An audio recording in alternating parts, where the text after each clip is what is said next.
everyone. My name is Emily Cucuzzo. I am the president of AMA Boston, and it's so lovely to have you all tonight. Really appreciate it. Between our in-person events and our virtual events, we're trying to have a hybrid approach with the events that we're able to put on for you guys. And again, we really appreciate you taking the time, especially on a sunny Thursday afternoon. I know the weather hasn't been great, so seeing some of the sun pop out this week has been really encouraging.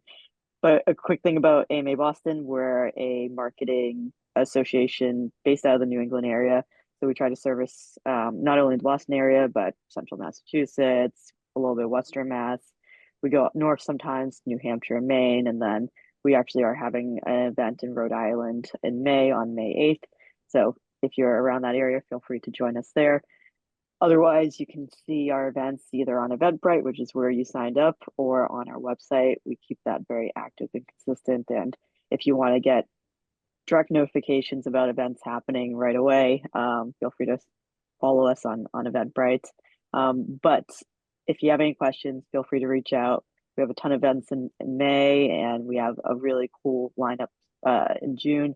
So again, stay in touch with us by following us and yeah, so I am very excited for this conversation. Jeff has been someone that we've been chatting with for quite a while, I think a few months now, and to me, this seems like a really perfect opportunity to be able to talk more about your experience in middle management and how you've been able to grow and really develop your skill sets from there. So I'll let you take it over. And again, thanks everyone for joining and hope you enjoy the webinar.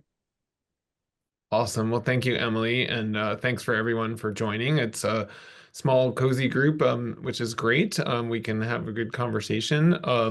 I am going to share some slides and then hopefully leave enough time at the end for us to have some more conversation. So I'm going to share my screen. This is probably the technically most difficult thing I'll do all evening, so we'll see if that works.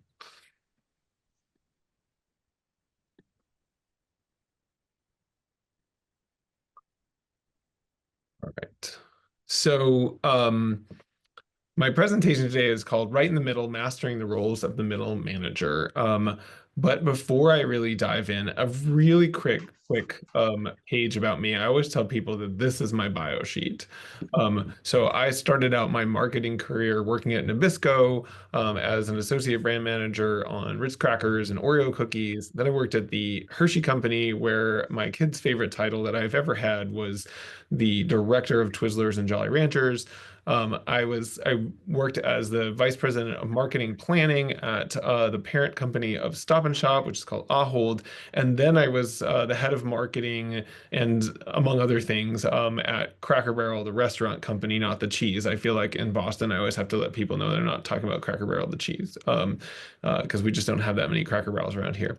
But all of that time, in all of those roles, I was a middle manager. I was in the middle and I was making lots of mistakes and learning things the hard way. And so when in late 2023, when I decided I wanted to shift gears and do some more entrepreneurial things, the first thing I did was I decided I was going to write a book about being a middle manager. And the thing that people tell me about this book the most, that are sort of at my stage of my career, is this is the book that I wish I had 20 years ago. And the thing that people tell me the most who are sort of a little bit earlier on in their career is, oh my gosh, thank God I'm not the only one who is experiencing this stuff. So a lot of challenges in the middle. So I would like to ask this question, why is the middle so challenging? And the middle is so challenging is because most of the time we end up in middle leadership roles because we are good at doing something. We're good at doing accounting, we're good at doing marketing, we're good at doing engineering. And so the assumption is, well, if you're good at doing marketing, engineering, or accounting, you must be good at leading people doing marketing, engineering, or accounting. And it turns out that that assumption is not really, the best assumption. And so we often, what happens is we get left to our own devices, but nobody teaches us those what we call soft skills, which I think is sort of a misnomer because they're some of the hardest skills that we have to use. And it can be very frustrating to be in these middle roles where you have people above you, below you, and beside you all sort of pulling at you all at once. So, oh, before I go on, um, just a quick thing that I'd like you all to do. I call this the 1 minute rant. So I want you to write down or think about the most frustrating work challenge that you are facing right now. I'm going to give you like a minute to do this. You're not going to share this, it's anonymous, but just write down or think about the most frustrating work challenge you are facing right now. And I'm gonna turn on a timer for about a minute so you can think about it.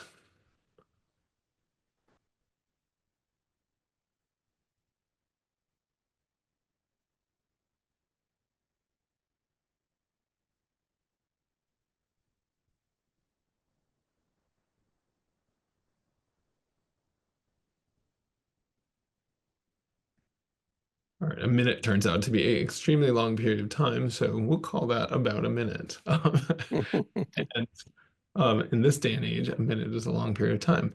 Um, we will come back to that, but what I wanted to sort of how I wanted to structure this discussion is to really point out this idea that to be successful in the middle, you really need three things. You need a framework to understand your role in the middle. You need a toolkit of tools that you can use to be successful in the middle, and you need a mindset. So what do I mean by that? Well, the first thing is this simple framework. And you saw a picture on the first page of my bio sheet of a book that I've written about middle management. And this is the framework that the book is based around. The simple idea that the reason that the middle roles are so hard is because it's really three roles, not one role. In the middle, you are doer, you are leader, and you are influencer. So what do I mean by doer? Doer is the relationship that you have with your direct manager. You have to get things done. And I will sort of put out there that almost all of the problems that doers have boil down to problems with credibility. In other words, does my boss believe that I can get the work done? The leader role is the relationship between you and your team. And these problems are almost always problems of capacity. In other words, can I get my team to do all the things that I need them to do and create more capacity for them to do more stuff? And the influencer role is the relationship between you and your peers or other senior leaders in the organization that you don't report to. So all those people around you that don't report to you, you don't report to. And the problem with those people is that they have all of these different priorities that they are dealing with. And so your job as an influencer is to create commitment from those people. And so what I found is when I share this, when I'm coaching, when I'm training people, when I share this simple framework, it actually creates a lot of ahas because people are like, oh, I mean, yes, I kind of knew that I was doing all these things, but I never really thought of them as three separate roles. And so now that we understand that there are three separate roles, we can really sort of think about, well, what are tools that I can put in my toolkit for each of them? So the second idea here is that you need to have a practical toolkit. And so I love this quote from Maslow, yes, the same Maslow of Maslow's hierarchy of needs, who said, if the only tool you have is a hammer, then you basically see every problem as a nail. Um, so if you don't have tools to be a doer, a leader, and an influencer, you will tend to basically gravitate towards doing everything the same way you were doing them before you were a leader and an influencer, and trying to make people do all sorts of stuff for you, which is something I call marionetting. You try and get everybody to do stuff the way you would have done it, which tends to not work very well. So we're going to talk about this toolkit a little bit as we go on. The third thing I mentioned was this idea of a mindset. So there were 5 books when I was writing my own book. There were 5 books that I found really, really helpful. And so if you're looking for books for your reading list, these are books that I highly recommend. And I call this mindset the radical, extreme, highly effective atomic ownership mindset based on these 5 books. Radical Candor is a book that is all about, really about giving feedback and getting feedback, and really pushing this idea of we need to be radically honest with people. Tell them, tell them what's going on, tell them what we're seeing, tell them the challenges that you are having for yourself, asking people for feedback, and trying to give really, really valuable feedback to the people that work for you and work around you. If you've never read this book, highly recommend it. The second book here is called Extreme Ownership. Extreme Ownership was written by two Navy SEALs, Jocko Willink and Leif Babin. And the whole idea of extreme ownership is that in the end of the day, it doesn't matter who does what, whose fault things are, or whatever, that you own you. You are the person that you can control, and that all these problems that you are dealing with at work and whatever that feel like somebody else is at fault, if you take extreme ownership, you basically don't worry about fault, and you say, I'm the only person that can solve these. The next book, and this is probably the most impactful book that I've read in my whole career, is The 7 Habits of Highly Effective People. If you haven't read this book, I would strongly recommend it. But it is really, again, all about this idea of I need to really understand what is my role in the situation and take ownership of my role in becoming not only independent, but also interdependent is the word that Stephen Covey is using in terms of helping other people. The next book that I found really, really helpful was this idea of atomic habits. And atomic habits, there's a lot of stuff in this book, but the thing that really stuck with me was this idea of identity. So basically, there's this idea that James Clear talks about that if you are a smoker and you identify as a smoker, it is impossible to quit smoking. So in order to stop smoking, you actually have to change your sense of who you are, change your sense of identity. And so for me, this was really valuable kind of idea of how do you get people to change their identity from I'm the person that does stuff to I'm the person that leads, influences, and does stuff.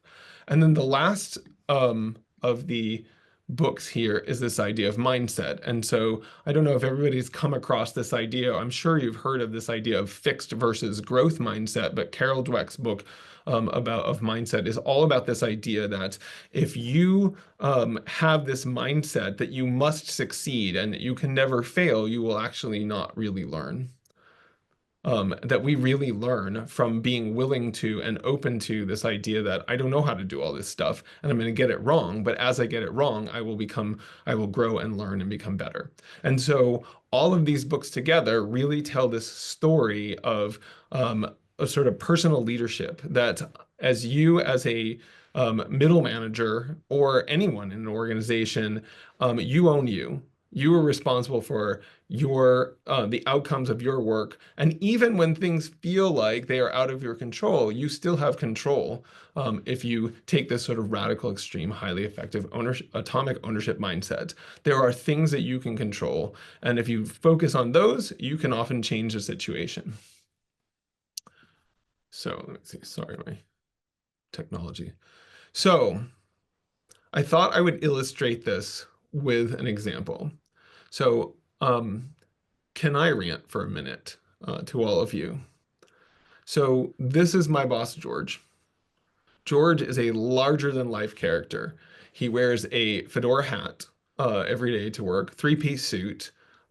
He generally has a cigar hanging out of his mouth. And he's a screamer.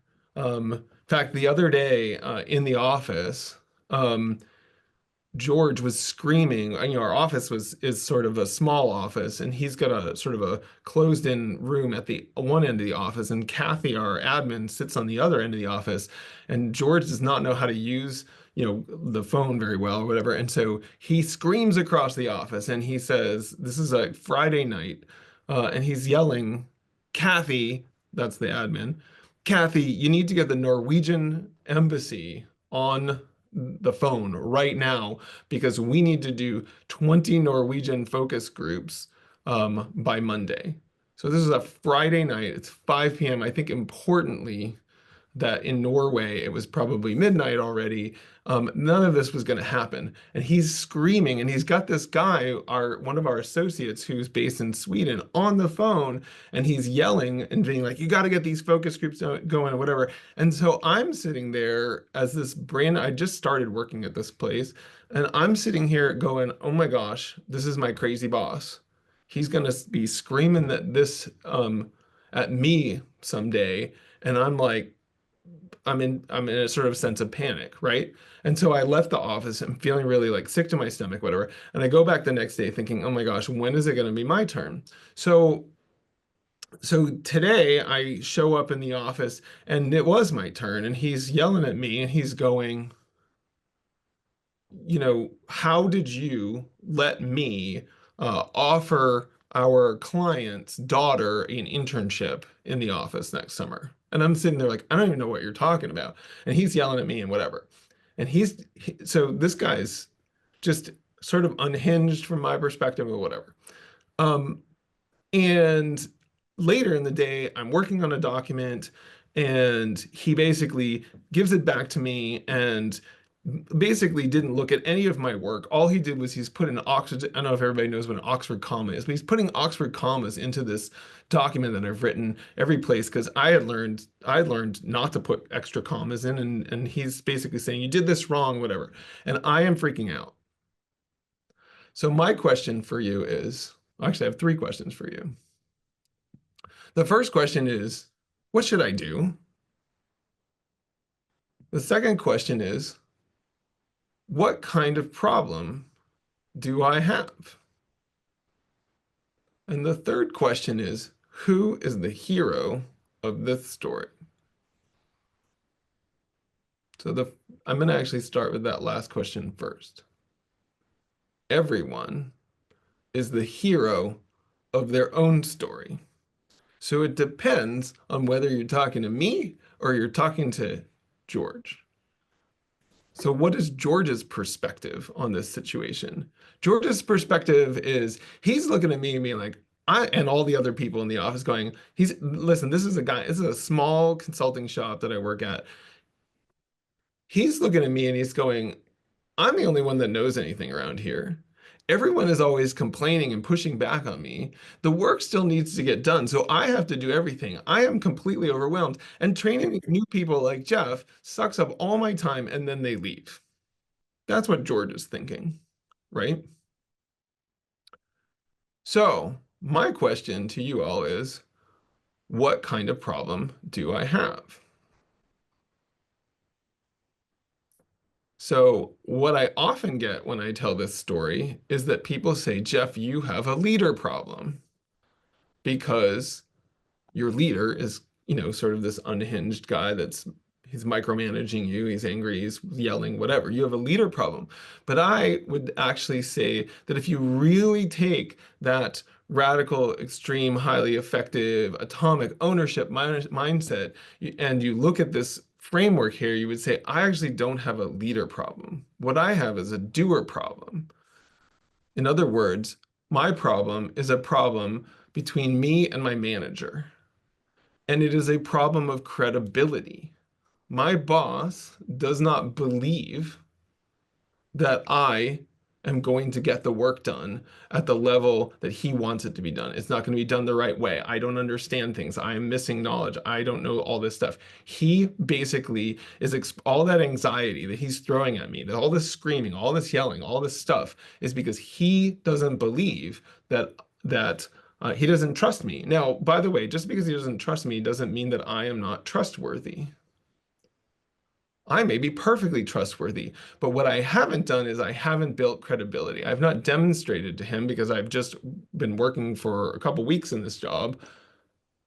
I have not demonstrated to him yet that I credibly can get the work done, that I know what I'm doing, that I understand what needs to be done, that I am putting the Oxford commas in, whatever. All that stuff is him expressing that he doesn't believe me and trust me. And by me pushing back and getting frustrated with him, all I'm doing is actually further undermining his belief that I'm going to get the work done. So the real story. what I did versus what I could have done. By the way, people often say to me, wow, I can't believe that all of that was a real story. This was a real story. This was one of my first bosses. And I often say to people, my worst boss. It was great to have your worst boss in early on in your career because you're like, everything's better than that.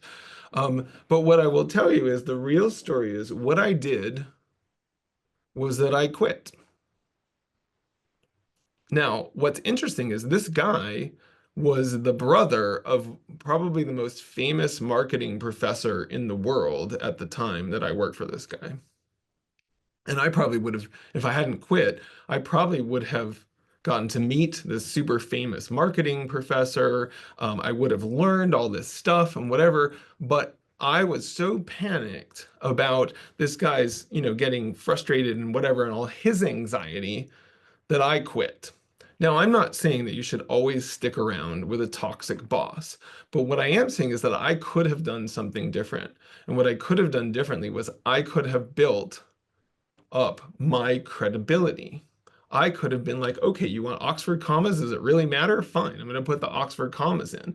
If there were things that I didn't know or didn't understand, I could have said to him, or I could have learned them.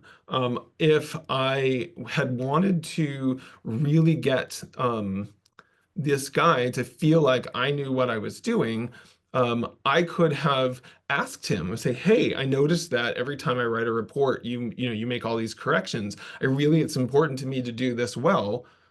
Can you help me? Can you help me learn?" So my next question, though, then is, what kind of problem did George have? And the answer is that George actually did have a problem. George had a leader problem, right? George's problem was he was not focusing on training me. He wasn't focusing on getting the most out of me. He wasn't focusing on helping me understand the way he liked things done or whatever. He was just screaming and yelling and just expressing his anxiety. He absolutely had a leader problem. But my question to, all of the folks on this call is, does that matter? Because in the end of the day, George controls George and you control you, right? And so for me, I had a doer problem. My job was to create credibility between me and my manager. Yes, George should do all kinds of things. He shouldn't be a screamer. He shouldn't be difficult. He shouldn't be, but I can't control that. All I can do is control me. I've recently started calling this Boss GPT. Um, and the reason I call it boss GPT is sort of obvious is my boss will behave in a way that is determined by how I prompt my boss. Um, so my little quote there, you don't get to choose your boss, you only get to choose how you will work for them. The other day, I was talking with this woman. So actually, I was talking with this woman a couple months ago, and she's like, "My boss is a micromanager." It was somewhat similar to this situation. My boss is a micromanager. They don't trust me. They don't listen to me. They don't seem to care about my expertise or whatever. And I said to them, "Hey, you're going to hate this, but." The problem you have is a problem of credibility. Your boss doesn't believe you. And they're like, but I do good work. I said, I'm not saying you don't do good work. What I'm saying is that your boss doesn't trust you. You're not credible. And what you need to do is focus on creating more credibility with your boss. And so give them more details, give them more information, do the things they ask for, and create that credibility. And they will start to back off and let you kind of do the things that you want to do. And so fast forward about 3 or 4 months later, I'm talking with the same person. I said, how's it going with your boss? And the person says to me, well, it was a lot better. Like it got a lot better. My boss totally changed. I did the things that we talked about, and my boss totally changed, and everything got better until I went off on Christmas break for 2 weeks. I was gone for 2 weeks, and when I came back, my boss was right back to the way they were behaving before, and it's really frustrating because I thought my boss had changed. And I looked at this person and I said, "Your boss didn't change." And they were like, "What are you talking about? Like, my boss was totally different." I said, "No, your boss didn't change. The only thing that changed was how you were prompting your boss." And they're like, what are you talking about? And I said, no, your boss was basically reacting to how you were prompting them. You were basically giving them more information. You were making them feel more comfortable with all the stuff that you were doing. And I said, do you know how I know this? And she looks at me like I'm crazy. And I said, I know this because when you went on vacation, your boss went right back to the way your boss was behaving before. In other words, you stopped prompting your boss and your boss started behaving the way they always were behaving. You can't control your boss. You can't change your boss. All you can do is change how you work for them and prompt them in different ways.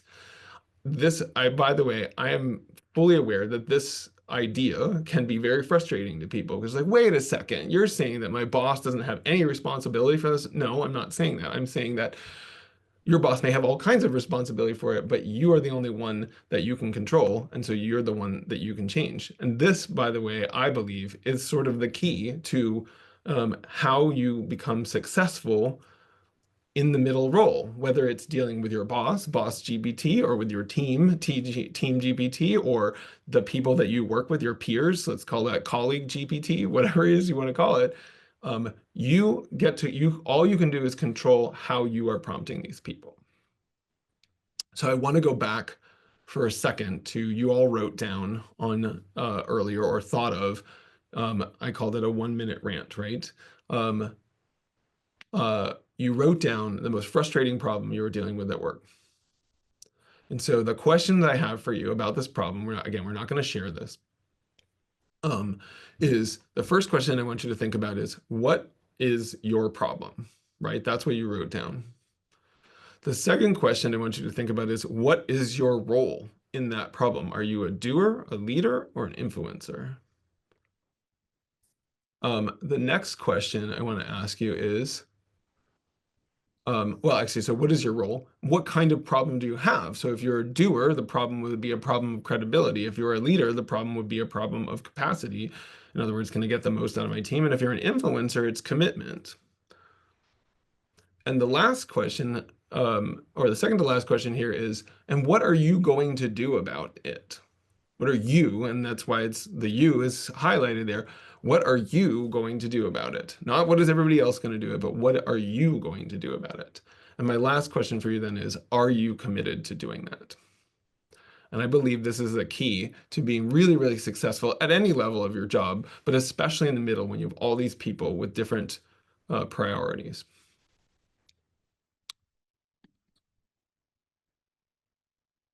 Now, that said, you don't have to be left to your own devices to be really successful in these roles. It would be helpful if you had a toolkit for each of them.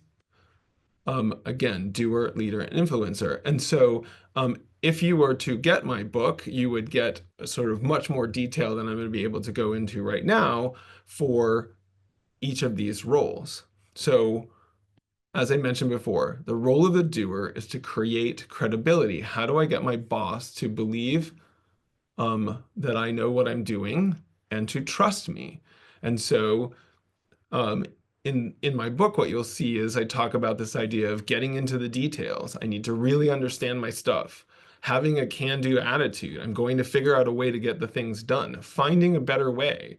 How do I make the work that we're doing take less time so I can get more done? Managing your manager. There's a lot of I actually do a lot of training around how do you manage up? How do you manage people who are above you in a way that gets them to, to behave in the way that you want them to, a la my story with George. And then the last one under the doer role is you need to learn from every boss. No matter how good your boss is or how bad your boss is, there's always something to learn. From a leadership perspective, the toolkit is all about creating capacity. So if I want to get more out of my team, the people that report to me, I need to give them purpose. They need to understand why they're doing what they're doing. I need to set a culture and organize the team in a way that allows them to do more. I need to find processes that get issues out of their way, get obstacles out of their way, that make it easier for them to do their work. I need to give them feedback so that they are constantly learning, and I need to be a role model for them. From an influencer perspective, again, I'm trying to create commitment. So to create commitment, I have to have a vision. that excites the people around me that don't report to me? How do I get them on board with what I want to do? How do I create conditions and remove obstacles so that it's easy for people to support me? How do I navigate politics so that I understand that, other people have different things that they're trying to accomplish. They may be trying to get ahead in their career. They may be trying to keep their boss happy. How do I navigate that? How do I take ownership? So if I make a mistake, I don't pass blame. I don't point fingers. I basically admit it and I take ownership. That helps create commitment. And the last piece for that one is to play a long game. How do I play? How do I think about, you know, sometimes, for example, playing the long game means that I'm going to lose a battle in the short term. But if it helps build my influence and gain more commitment to things in the long run, that's okay. My too long didn't read version of all of this is that the doer role is all about, if you look at all of those things, it's really all about learning. The leader role is about growing your team, and the influencer role is about helping people so that and committing yourself to them so that they commit to you. So what I'm not saying is that you have to use all of these tools. What I am saying is you should have them in your toolkit. In other words, back to the point about if all you have is a hammer, everything looks like a nail, is if you can learn a whole bunch of tools, you don't have to use them, but you just have many more options of what you can do in a situation, many more different ways that you can prompt your boss, prompt your team, prompt your peers. So bringing this into, since this is a group of marketers, bringing this specifically into the marketing realm, as marketers, we are all facing an unprecedented pace of change right now. Marketing is changing, the technology is changing, AI is throwing things for a loop. And so we are all facing, as marketers, an unprecedented pace of change. Being in the middle actually positions us to have a huge impact. I think often people feel like when they're in the middle, they're just sort of at the whim of all the people around them. But the middle is a really powerful place because you both are in contact with the people above you who are setting this strategy, and you have the people that are actually getting the work done working for you. And so you actually have a huge opportunity to have impact, but you have to have this mindset of I can get things done. That I don't the moment somebody doesn't sort of behave in the way I want them to, or things don't go the way I don't sort of fold and sort of feel like a victim. I feel like I can make changes and have an impact. And that's what that radical, extreme, highly effective atomic ownership mindset is all about. And that's what having this toolkit is all about, is being able to have an impact. But we can only have that impact, again, if we embrace change, meaning we learn, we trust our teams, meaning we're focused on growing the people that work for us, and that we value and support others and their perspectives, and we help other people. So learning, growing, helping people helps create that ability to have an impact in the middle. And that was really what I wanted to share with this group today. I wanted to leave, I mentioned at the beginning, I wanted to leave some time for discussion, some Q&A, etc. And so I will stop sharing my screen in a second, but I guess a couple questions to think about as we have a couple minutes for discussion. First of all, do you have any questions? The second one is, what did you learn from this presentation? And the third thing is there something based on this presentation that you will do differently when you go back to the office tomorrow, next week, whatever? So let me.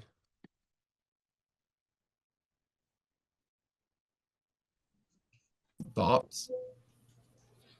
I thought it was great. I like how you told the story from like also the manager's perspective to kind of see it from their point of view. Cause I feel like sometimes in the middle, you don't really put yourself in management in their shoes. So I think to see it from their side was very helpful. Yeah, absolutely. I think that I often talk about this idea of, I mentioned this idea of like everyone is the hero of their own story. I think, I think that that's a really powerful perspective to have when you're in the middle. Because you are trying, or even when you're just, dealing with your boss or dealing with your people, right? They have a story. Like I often say to people, if everyone is the hero of the story, you are either a supporting character or a villain. Like you get to choose. So are you going to be their supporting character or are you going to be the villain? If you're the supporting character, they'll probably help you. And if you're the villain, you probably won't. But yes, other thoughts. Jeff, I was thinking the people that are being led or the person that's above you would also benefit from this knowledge, obviously. And could you um, broach this with them? Not the tools themselves, but the existence of the tools, I guess. Yeah, absolutely. So it's funny that you say like a lot of times people are like, yeah, I really feel like my boss needs your book, but I don't feel comfortable giving them the book. So Yeah. my recommendation there is, first of all, I have done many times, I have done book club type conversations with companies where people read the book as a group and kind of talk through some of the things that are in there. But I actually think that somebody suggested this or said they were going to do this recently to me, maybe a couple months ago, which was they basically were going to read, actually I think the book was Radical Candor, and they're like, I think I'm going to read Radical Candor, but I'm going to ask my boss to read it with me. And I think that there's some real value to basically saying, listen, I'm not asking you to read this so that you get it. I'm asking you so that we can read it together and learn from it together. And I think that maybe a way of creating a little bit of a less of a, hey boss, you're terrible, right? My, my, Because my frankly, former boss could have used it, but there's no way in hell he was going to do it. yeah. I totally get it. And the reality is, I mean, I often talk to people about like, you know, in the end of the day, do I think that I would have ended up quitting? So George in my story, I changed the name, although it's probably okay now. I don't know if some of the folks that have been around a little bit longer might um know the name Philip Kotler There you go. from marketing. So his brother Milton was my boss, George. But in the book I call him George. But Milton, if you really, I thought Milton was just, like, I don't know, he was like, this crazy yelling, sort of demon character. But the reality was he was just feeling a lot of anxiety because he was trying to create at the time, this was very early days of he was creating a consulting business and he was just freaking out because he's like, every time he didn't win the business or whatever, he was feeling more anxiety and he was just pushing that anxiety onto the people around him. And by me sort of being difficult and being like getting upset about the Oxford commas or whatever, just making his life more difficult. And I'm not saying I probably would have quit eventually because that's a tough environment, but I would have learned a ton if I had stuck with it. I think I lasted about 6 weeks and then I quit. And then for some reason I was still there like 2 or 3 months later. But but I did not last very long. And then I went off to business school and had, I've had a great career, but I would have learned a ton if I had stuck with it. Yeah. So you were very young, right? Oh yeah. I was like 20 something at the time. Yeah. So perspective changed things from being 24 to 54, I imagine, with how you take But in this data and what you do with it. yeah, absolutely. And like I said, I think a lot of times, um, uh, a lot of times when I've given this book to people who are maybe further along in their career like I am, they've been like, this is the book I needed 20 years ago. Yeah. I'm not sure if you can fully appreciate all those lessons without, having made some of those mistakes though. But what else? Other thoughts that people Yeah. have? Jeff, I had a couple of 3 questions, but I didn't want to jeopardize everybody, so I'll ask one. Okay. So in your position throughout your lifetime, especially as you're a consultant now, right? Yes. So what do you observe as, I don't know, one or two of the most common obstacles of a newly promoted middle manager, say from an individual contributor role? Mhm. Two common obstacles that they get themselves in their way, Sure. and what could they do differently from what they're doing that they get in their own way? Yeah, I mean, I think the first thing that the first one is something that I mentioned before, which is that because people are promoted and they think that they're being promoted, or they promoted because they're good at doing something, right? Mhm. Good at doing accounting or they're good at doing marketing. So they're promoted into this manager role and they assume that because I was good at doing it, now I'm just doing the work through other people. And so they do this thing that I call marionetting. They're just trying to like get everybody to do the work. And it turns out, and I think you would, it looks like you're a coach as well, is um, Mhm. it turns out that that's actually not the way you get the most out of your people. You get the most out of the people by helping them learn, helping them grow, creating the conditions in which they can get their work done, making it easier for them to do the work, clearing out obstacles and whatever. And so I think a lot of times the most powerful thing that I find is when I talk to people is just giving them the sense of, hey, this is um, you can sorry, I lost my train of thought there for a second. Um, that you have multiple roles, right? And that you need to understand all of them, and that you are no longer just the doer. I actually had a person say to me, I was doing a course on this material a couple months or maybe like a year ago, and I was training, and this one person said, oh, you're saying that giving feedback is my job now. And I'm like, yes, that's exactly what I'm saying, right? They so often you hear people say, actually, my brother tells this story about he met with this woman for coffee that used to work for him a long time ago, and she has a new job now, and she says to him, oh, I love my new job. I just don't love the people stuff. And he's like, that is your job. Yeah. Right? But I think understanding that in the middle, that your job is no longer just to do the work, but it is to lead and influence people. And understanding that's your job, I think is the first and actually most powerful thing. I think the second thing, because you asked for two, I guess the second thing I would say um, and again, I'm sort of repeating stuff that I talked about, is to understand that you actually have a lot more control over the situation than you do. If you focus on just the things that you can't control, your job will become extremely frustrating. There's a great author who just wrote a book recently. Her name is Elizabeth Lotardo, and she wrote a book called Leading Yourself. And in this book, she talks about the Bader-Meinhof phenomenon. I don't know how many of you know what that is, but it is the phenomenon where if you buy a red car, you suddenly start seeing red cars everywhere. It's called the Yep. Bader-Meinhof phenomenon. And what she basically says is that applies to work. If you are primed to look for bad stuff at work and feel like work is terrible, you will find ample evidence that work is terrible, and you will behave in a way that leads to it becoming more terrible, because you're always looking for the bad stuff. Whereas if you say, listen, there's lots of stuff out of my control, but here's all these other things that are in my control, I can make my situation better. And you have that more positive attitude, you can actually create a more positive environment for yourself. And so those are probably the two things that I would say.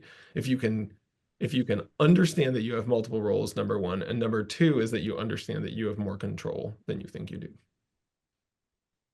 Thank you. What else? If I could just briefly jump in here, I think it was a great session, very insightful, especially because I've experienced something similar myself, very similar, so it hit right home. I'm excited to buy and read your book, actually.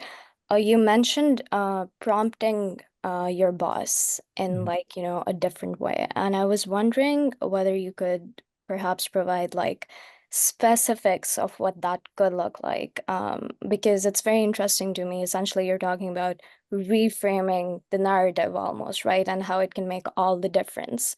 And I think that's very true. And if you could just like talk a bit more about that, or maybe like what that might look like specifically, give examples. Sure. I'll give you two of my favorite ones. The first one is that phrase that I used a couple of times in my presentation, which is, can I rant for a minute? So we often are frustrated by work, and we walk into our boss's office and we, sort of, vent, right? And so I had a guy that was working for me a couple of years ago, and he would come into my office and he'd be like, I can't believe this, and why are they doing this, and whatever. And at some point I'm like, I get it. It's frustrating. These things are frustrating, but like I'm like, I'm starting to, as the boss, I'm actually starting to feel like, well, maybe this, is this person going to quit? Or, do I have, what do I have to do here? Whatever. And I finally said to him, I was like, hey, can you do me a favor? I said, when you come into my office, if you want to vent about something, that's fine. We all need to be able to vent sometimes. I said, but if you can just say to me, hey, Jeff, can I rant for a minute? I said, that would be really helpful. And he says, why? And I said, well, because if you tell me that that's what you're doing, that you're ranting, that the first thing will happen is I will not try to solution for you. Because that is probably my biggest managerial flaw. Somebody comes into my office and says, I got this problem. I'm going to start giving you a bunch of solutions. And I think we all know, because we all have parents and we've all had that experience, is that's infuriating, right? It's so annoying when people are constantly giving you, suggestions about what to do and whatever, when you just wanted to rant, right? But the other thing I said to him was, but when you say, can I rant for a minute, you're basically making this time bound. You're making it so that you're saying, hey, I am just ranting for a minute, maybe not literally a minute, but I'm going to rant to you, and then I'm going to stop, and then we're going to start working on solving the problem. And so that's one example that I like to use of how you can prompt your boss differently. You can basically come across as much more sort of emotionally in control and more sort of, sort of acting at a more senior level and a more business, I hate the term business maturity, but I'm going to use it, demonstrating more business maturity by basically saying, yeah, listen, I recognize I'm ranting. I just need to blow off some steam, but then we're going to get down to work and fix this. The second one that I like a lot, and I learned this one the hard way, was there's this idea from improv called yes and. Has anybody ever come across the idea of yes and? Yes. So the idea of yes and is, instead of saying yes but and disagree, essentially, which is essentially just a fancy way of saying I disagree with you, you say yes and what you're doing. And now what I always tell people is, I said, when you are prompting your boss with a yes and, you can't just say yes and then the thing that you want to do, because you're basically just saying yes but you're using the word and, right? So they know this, right? But if you say yes, I agree with you that this, this and this is true, and I would like to also try this other thing, I would like to look into, what the best way to do this is, or whatever. You're basically acknowledging that you are not disagreeing with what your boss said. You're acknowledging that there's some value in their point of view, and you're not basically saying, I'm just ignoring you. You're agreeing with them, and then you're sort of building on it. And I actually, funny story is, when I learned how to do this, I had this boss where I would get into these conversations. I used to get into arguments with her all the time. And then I had a coach, and she taught me this yes and thing, and I could actually change my boss's mind over time using yes and. So I'd be like, yes, I think X is a great idea, and I'd like to also try Y. The next week I would come in and be like, hey, I tried X and Y, and I legitimately did. I did both, whatever. And Y worked better, and so I think we should do that. And she'd be like, great. Now, what I had done was I'd actually shifted her frame, because she's now thinking, oh, X and Y is what I told Jeff to do last week. So that's great that that Y worked. Whereas what I was able to do is actually shift her mindset from just do X to, hey, can we try a couple of different things? So those are the kinds of things that I feel like, and there's a whole bunch of these in the book, and I'm gonna drop a bunch of links into the chat, including a link to the book. Um, but but there's a whole bunch of those like that. If you're interested in sort of learning more and finding out other ways to prompt your boss differently, and also I think frankly to prompt your team differently and prompt your peers differently. The book is literally broken out into doer, leader, and influencer sections, so you can pick and choose. Oh, yeah, awesome. Very nice. Thank you. Awesome.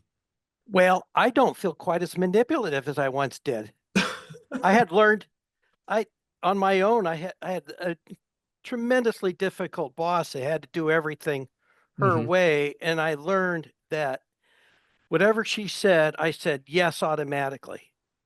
And then the next one-on-one meeting, usually a week later, it was, I'm doing everything we did, and in my process of doing this, I found this out, which might suggest a different way. What do Yes. you think? And it's the what do you think because it had to be her idea too. And then Yeah. it gets done. Yeah. I didn't And know I was following a philosophical a principle of something.